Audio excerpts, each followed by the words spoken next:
Seja muito bem-vindo ao Sola Escritura, um programa da Novo Tempo Portugal onde redescobrimos a história do cristianismo à luz da Palavra de Deus. Hoje vamos conhecer um reformador discreto, mas essencial. O seu nome é Philippe Melanchthon, humanista brilhante, pedagogo incansável e um teólogo fiel. Melanchthon foi um dos grandes alicerces de Martinho Lutero, mas o seu maior legado talvez tenha sido noutro campo, a educação. Melanchthon acreditava que o verdadeiro reavivamento da fé só seria possível se o povo fosse educado para ler e compreender as Escrituras por si mesmo. Foi por isso que reformou escolas, fundou universidades e escreveu livros didáticos.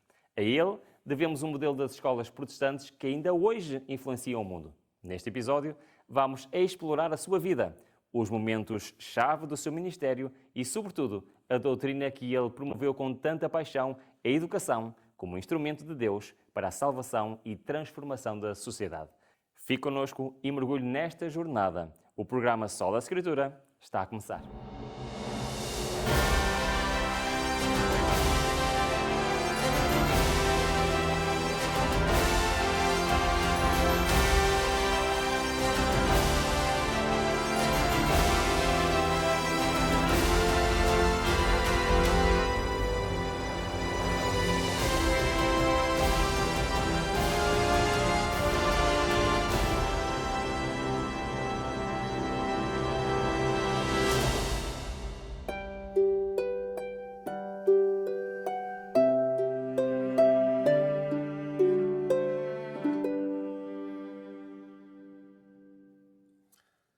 Hoje falamos sobre Philippe Melanchthon, que é uma figura menos conhecida do grande público, mas que teve uma importância enorme na Reforma.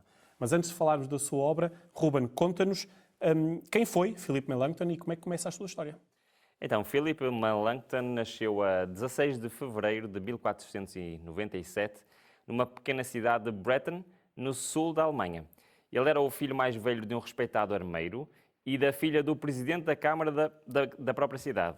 Cresceu numa casa de trabalho, de fé, de disciplina, no ambiente onde o esforço e a devoção a Deus eram valores essenciais. Ele desde pequeno mostrou um talento extraordinário para o estudo. Ele aprendeu latim, aprendeu grego, com uma facilidade surpreendente e cedo se destacou pela sua curiosidade e também pela sua dedicação. O seu apelido original era Schwarzert, que em alemão significa terra negra. Quando começou a estudar as línguas clássicas, o seu tio, um grande humanista erudito em hebraico e grego também, sugeriu que traduzisse o seu nome para grego. Então foi aí que nasceu Melanchthon. Reuchlin foi quem despertou nele o amor pelas escrituras e pelas línguas originais da Bíblia. Como ele próprio recordou mais tarde, Reuchlin fez de mim um gramático. Amava-me como um filho e eu amava-o como um pai. Melanchthon foi formado no espírito humanista do Renascimento, que procurava unir fé e conhecimento, razão e devoção. Estudou em Pforzheim, onde o seu talento chamou a atenção dos mestres, e depois em Heidelberg e Tübingen, duas das universidades mais prestigiadas da Alemanha. Ainda muito jovem já escrevia e traduzia textos clássicos e com apenas 6 anos de estudos superiores tornou-se mestre em artes. A sua reputação como estudioso era tal que Erasmo de Roterdão, o maior humanista da época, chegou a elogiá-lo publicamente. Como mais tarde escreveria um dos seus biógrafos, ele foi o primeiro a mostrar que o conhecimento e a piedade não são inimigos, mas companheiros na busca da verdade. Na verdade, os seus primeiros anos mostram que Melanchthon uniu duas qualidades raras, a fé profunda e o amor pelo estudo. Ruben, como é que aquele jovem estudante talentoso que vinha, apesar de vir de uma família simples, acaba em Wittenberg a trabalhar lado a lado com Martinho Lutero? Foi em 1518 que Philippe Melanchthon, quando tinha apenas 21 anos, apesar de ser tão jovem, a sua fama como erudito humanista já se espalhava pela Alemanha.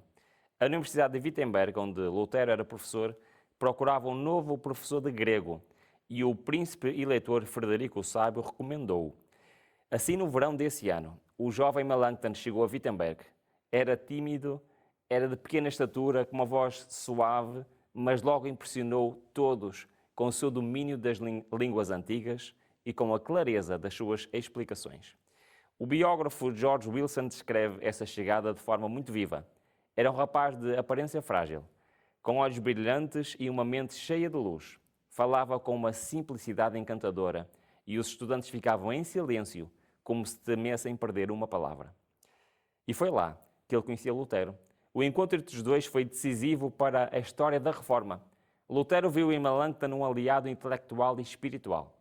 Apesar das suas personalidades serem tão diferentes, Lutero, que era impetuoso, e Melanchthon era calmo, conciliador, formaram uma amizade que duraria toda a vida. Diz que Lutero costumava dizer: "Eu sou o martelo e ele é a pena." Melanchthon, por sua vez, via em Lutero a força que lhe faltava. Admirava a coragem com que defendia a verdade diante das autoridades religiosas e rapidamente passou a colaborar com ele, ajudando a traduzir o Novo Testamento para o alemão e a ensinar teologia à luz das Escrituras. Realmente, quando vemos que um jovem de 21 anos se torna braço direito de Martinho Lutero, é realmente impressionante. Mas também, como já vimos noutros estudos deste programa do Sola Escritura, a reforma para Melanchthon também não foi um caminho fácil. Como é que ele reagiu às crises e às perseguições que se seguiram? Depois de chegar a Wittenberg, Melanchthon tornou-se rapidamente um dos pilares da reforma. Quando Lutero foi exilado no castelo de Wartburgo após a Dieta de Worms, foi ele quem assumiu grande parte da responsabilidade de ensinar e manter viva a reforma teológica na universidade. Mostrou uma sabedoria e um equilíbrio notáveis, procurando sempre unir a fidelidade às Escrituras com o amor à verdade. Como escreveu o historiador Francis Cox, a reforma não foi apenas obra de Lutero, um pregador destemido, mas também de Melanchthon, o pensador tranquilo que, com a sua pena, deu forma às ideias que Lutero proclamava. Nos anos seguintes, Melanchthon tornou-se um conselheiro de confiança dos príncipes alemães e um defensor da unidade entre os reformadores.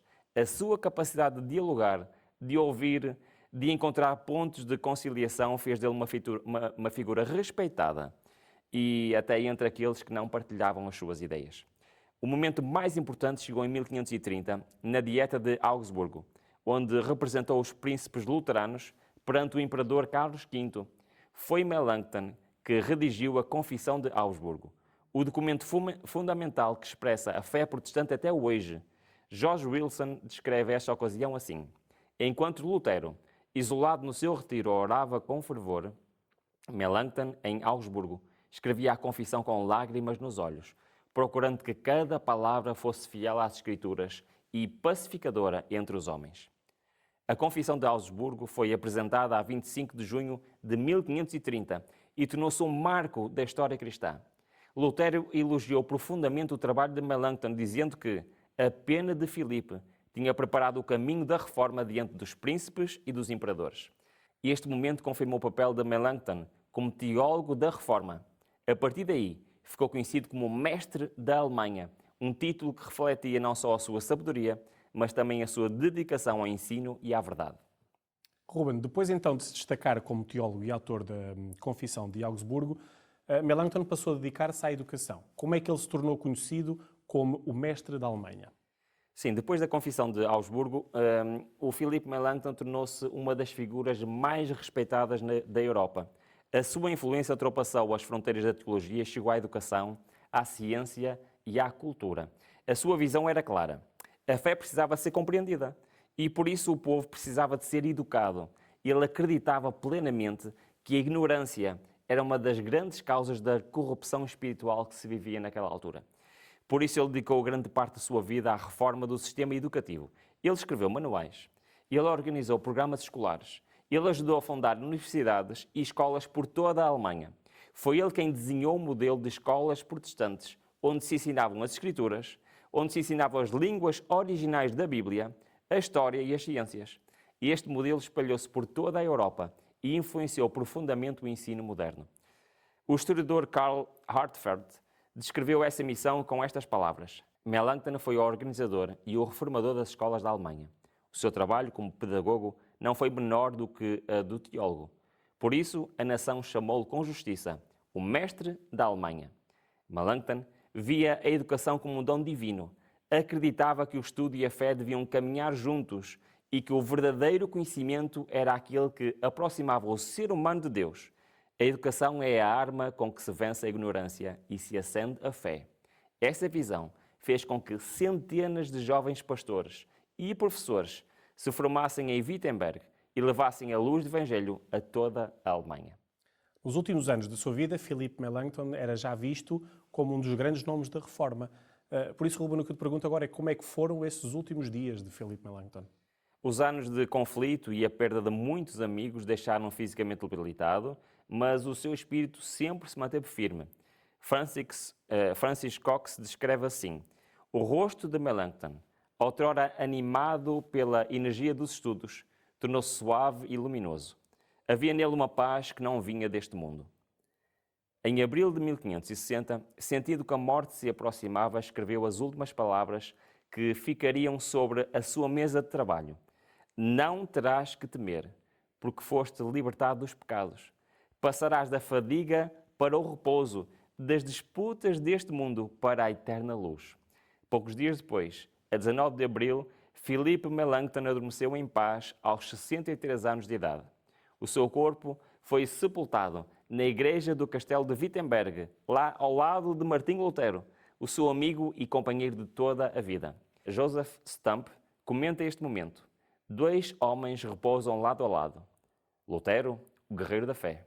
Melanchthon, o mestre da razão iluminada pela graça. Juntos transformaram o rumo da história cristã. A sua partida, claro, deixou um vazio profundo, mas também uma herança de paz.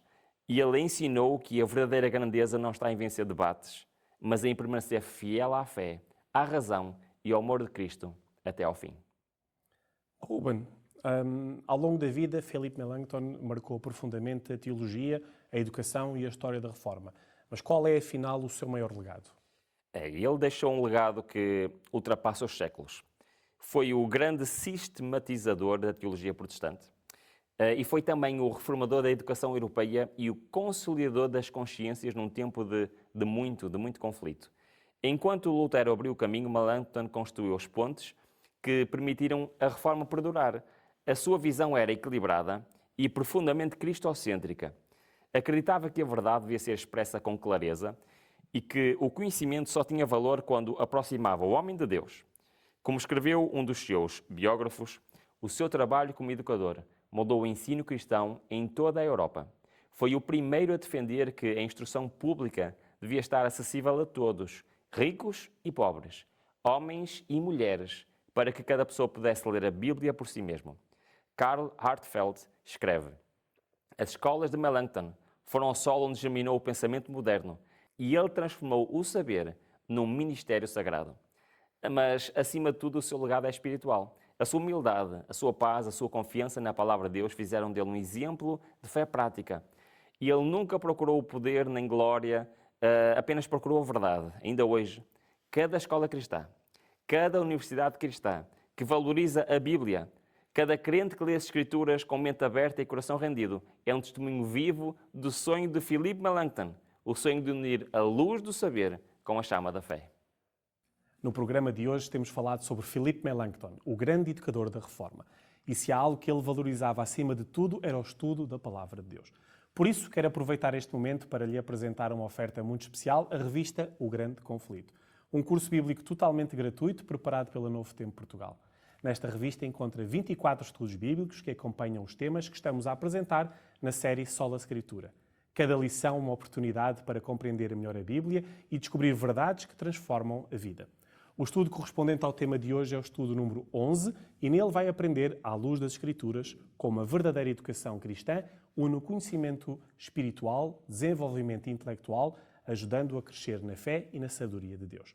E o melhor é que pode receber esta sua revista gratuitamente. Basta enviar um SMS ou mensagem do WhatsApp para o 933 939291. Aproveite esta oportunidade para estudar a Bíblia de forma clara, prática e transformadora. Assim como Melanchthon acreditava que a educação era essencial para conhecer a Deus, este curso vai ajudá-lo a compreender melhor a sua palavra e a fortalecer a sua fé. TV Novo Tempo, o canal da Bíblia, o canal da Esperança.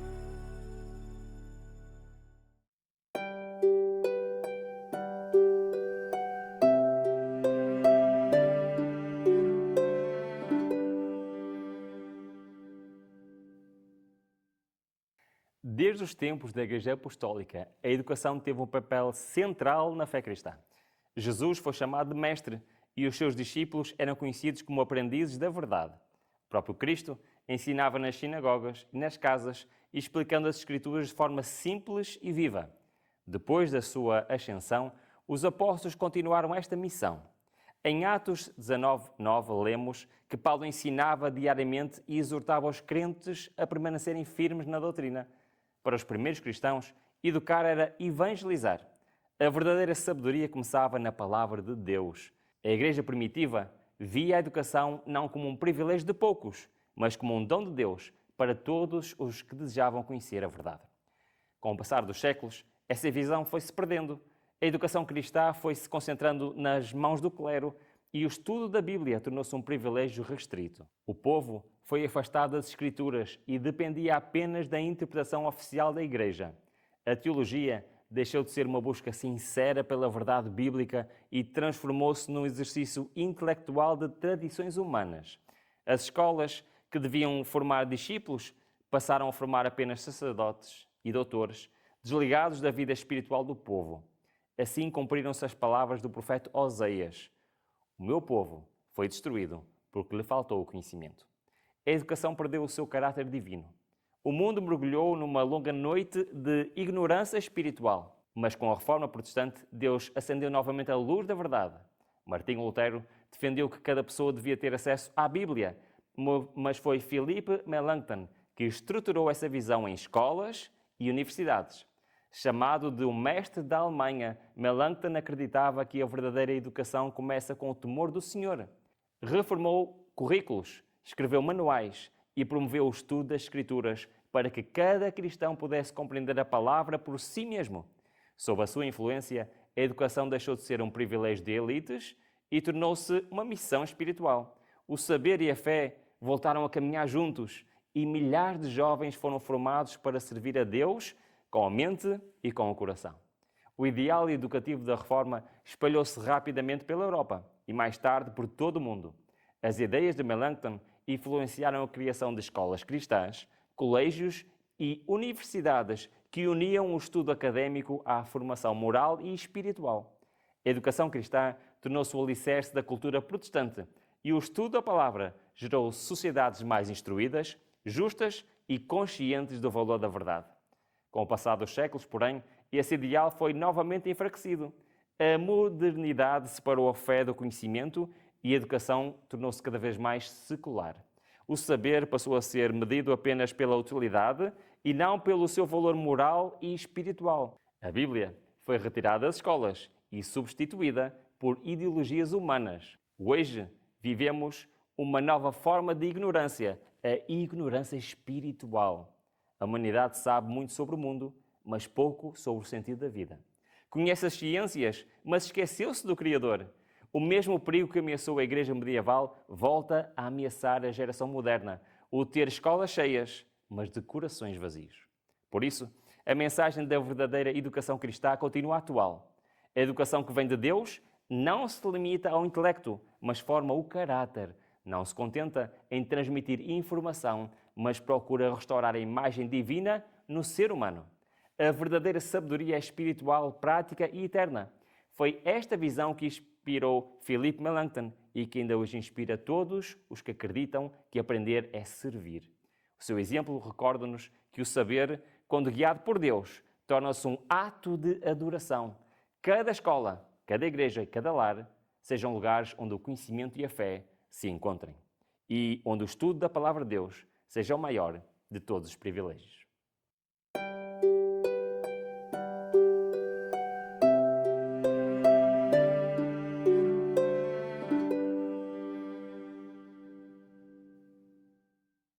Chegamos à parte final do programa, onde vamos abrir a Bíblia e estudar o que ela ensina sobre o tema que marcou a vida de Philippe Melanchthon, a educação cristã. Vamos então estudar juntos o estudo 11 da revista O Grande Conflito. Ruben, a educação é importante para a vida cristã? Bom, se nós abrimos a palavra de Deus, logo em Provérbios, capítulo 4, versículo 7, diz: "A sabedoria é a coisa principal. Adquire, pois, a sabedoria, sim. Com tudo o que possuis, adquire o entendimento." Em Oseias 4 diz-nos também o seguinte: "O meu povo foi destruído porque lhes faltou o conhecimento." Também Paulo, na sua segunda carta a Timóteo, diz: "Procura apresentar-te a Deus aprovado, como obreiro que não tem do que se envergonhar, que maneja bem a palavra da verdade. O que é que a Bíblia ensina? Ensina que o conhecimento bíblico, o estudo da palavra de Deus, fortalece a fé e evita os erros. E que estudar é também um ato de adoração, um ato de obediência a Deus, que a verdadeira sabedoria começa quando o coração se submete à palavra de Deus, à palavra divina. A Bíblia, então, valoriza o desenvolvimento intelectual, certo? Claramente, nós vemos vários exemplos bíblicos para isso. Vamos começar com logo no início do livro de Daniel diz: ora, a estes 4 jovens, Deus deu o conhecimento e a inteligência em todas as letras e sabedoria, mas a Daniel deu entendimento em toda a visão e sonhos. Temos também Eclesiastes, capítulo 7, que nos diz: porque a sabedoria serve de defesa, como de defesa serve o dinheiro, mas a excelência da sabedoria dá vida ao que a possui. Temos também Lucas, já no Novo Testamento, Lucas, capítulo 2, que nos diz: e crescia Jesus em sabedoria, em estatura e em graça para com Deus e os homens. O que nós podemos concluir com estes três textos? É que o intelecto, a nossa mente, é também um campo de missão. Deus tem uma visão para nós e Ele quer que nós usemos a nossa mente com sabedoria e com humildade. Então, crescer em sabedoria é algo que a Bíblia apresenta como desafio para cada um de nós. Porque crescer em sabedoria é também crescer na semelhança de Cristo. É então importante promover o ensino das crianças e dos jovens? A Bíblia insiste com isto. É muito importante nós promovermos o ensino. Provérbios 22, versículo 6 diz: instrui o menino no caminho que deve andar e, até quando envelhecer, não se desviará dele. Deuteronômio 6 diz-nos: e estas palavras que hoje te ordeno estarão no teu coração e as intimarás a teus filhos e delas falarás assentado em tua casa e andando pelo caminho e deitando-te e levantando-te. Também em Salmos nós lemos: porque estabeleceu um testemunho em Jacó e pôs uma lei em Israel, a qual ordenou a nossos pais que a fizessem conhecer a seus filhos. Qual é a conclusão? Educar é um dever espiritual. É um ensino da palavra de Deus. A fé é preservada quando é ensinada aos mais novos e um lar cristão é a primeira escola. É uma escola, não só uma escola bíblica, mas também uma escola de salvação. A pergunta que se impõe então agora é: qual é a verdadeira educação? A verdadeira educação é aquela que nos apresenta a palavra de Deus. Tiago 1,5 diz: e se algum de vós tem falta de sabedoria, peça a Deus, que a todos dá liberalmente, e o não lança em rosto, e ser-lhe-á dada. Colossenses, Paulo diz-nos que em quem estão escondidos todos os tesouros da sabedoria e da ciência. Qual é a nossa conclusão? A verdadeira educação nasce da comunhão com Deus. E Ele é o Mestre Supremo e fonte de todo saber. E Ele quer partilhar isto connosco. E é muitas vezes pela falta do estudo que nós temos falta de sabedoria. A oração e o estudo da palavra abrem o nosso entendimento espiritual. Num programa em que falamos só sobre os reformadores, a pergunta que te faço agora é: como é que eles influenciaram então a educação cristã? Os reformadores abriram a palavra de Deus e eles encontraram na palavra de Deus os fundamentos para a educação cristã. Em Isaías, no capítulo 1, diz: aprendei a fazer o bem, praticai o que é reto, ajudai o oprimido, fazei justiça ao órfão, tratai da causa das viúvas. Em Mateus 28, 20, diz-nos: ensinando-os a observar todas as coisas que eu vos tenho mandado. E eis que estou convosco todos os dias, até à consumação dos séculos. Ao estudar a palavra de Deus, os reformadores ligaram o estudo à fé e ao serviço. A educação é parte da missão cristã de ensinar e de transformar. Então, o cristão é chamado primeiro a aprender, depois a ensinar. E isto é o objetivo, é a grande comissão que Deus tem até que Cristo volte. Chegamos ao fim deste estudo e percebemos que a verdadeira educação cristã vai muito além das salas de aula. Ela começa no coração, quando decidimos aprender com Deus e permitir que a sua palavra molde os nossos pensamentos e o nosso caráter. Philip Melanchthon acreditava que a fé e o conhecimento deviam caminhar juntos e que o estudo das Escrituras é o caminho para compreender a vontade divina. Por isso, a educação cristã não termina nos livros, mas estende-se à vida, nas decisões que tomamos, na forma como tratamos os outros e na maneira como usamos os dons que Deus nos confiou. Se cada cristão dedicar tempo a estudar a palavra, o mundo será um lugar mais justo, mais compassivo e mais iluminado pela verdade. Ruben, que convite recebemos do estudo de hoje? Hoje Deus chama-nos a renovar o nosso compromisso com o verdadeiro estudo da sua palavra. Vivemos num tempo em que há muito conhecimento, mas pouca sabedoria. Muitos sabem muito sobre o mundo, mas pouco sobre o Deus que criou o mundo. E por isso, mais que nunca, é tempo de regressar à fonte da verdadeira educação, a Bíblia. Hoje, o mesmo convite é feito a cada um de nós, que o estudo da Bíblia se torne parte da nossa vida diária. Que não passemos um só dia sem abrir as Escrituras, sem procurar aprender mais do Mestre Divino. Assuma o compromisso de estudar a Bíblia todos os dias. Faça do seu lar uma escola de fé, onde a sabedoria de Deus seja ensinada e vivida. Que o exemplo de Melanchthon nos inspire a ser estudantes da verdade e mestres do amor, até o dia em que o próprio Jesus nos receberá e nos ensinará face a face na escola eterna, lá no céu. Foi um prazer partilhar este estudo consigo. Lembramos que pode solicitar gratuitamente a revista O Grande Conflito, enviando um SMS ou uma mensagem do WhatsApp para o 933 93 9291. Na próxima semana voltamos com mais um episódio do Sola Escritura. Até lá, que o Senhor o abençoe e o conduza sempre na sabedoria que vem do alto.